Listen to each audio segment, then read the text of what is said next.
Hiob ti donkron.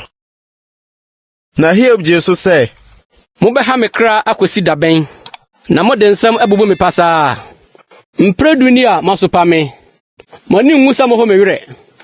Na mpo se ampasa mafomo a me so na mfumso ne da. Se ampasa mo mam ho so tia me. Na mo yi mahohora ho aten a. Ene munhunu se Onyankopon na wachia me kwan ama me. Na wode na saw etwa me ho ahia.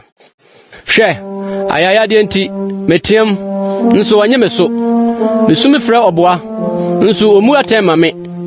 Wode ban atwa me kwan mu. Na mentumi mensene. Na masa so adurusum. Wayi manim onyam afri me so. Na wahotiri mitiri so abotire. Wabubu me afanyina mini hobio. Na watu mani daso asisedua.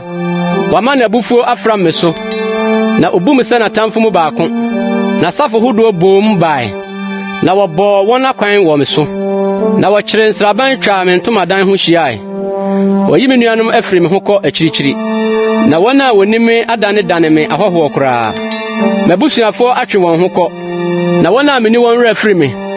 Wɔna wɔbɛtena me fie ne me ma wabu me sɛ ɔhɔho. Madane wɔn ni so ɔnanani. Me frɛ makoa na omua me. Me de mano me pa no kyɛw mpo. Me yiri mpo kyiri me home. Na me yefuma mpo mpɛ ma home guo. Ntɔtɔfee wɔ mpo bu me animtia. Me se me resɔre a ɔkasa tia me. Me ho yɛ me namfo pa nyina nwunu. Na madɔfo adane wɔn ani atia me. Me no mpɛ fimfa me wedeɛ ne me nam ho. Na me se ho wedeɛ nko na me de afiri mo afiri. Monhu me mɔbɔ. Me yɔnkonom. Na Nyankopɔn nsa aka me. Adanti na mutimi sɛ Onyankopɔn. Na me nam nso mmemo. Oh, sanka wɔre twere me nsɛm ɛ. Sɛ wɔde rehyɛ nwoma mu ɛ. Sɛ wɔde dadeɛ adetwerɛdeɛ ne sumpi rekrukyiri ɔbotan mu na atena hɔ dae.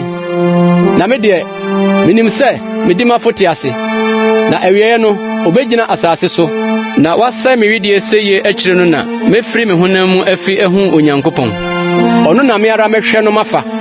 Na mani wa behunu. Na enye ɔhɔho bi. Me saware sawo me mu.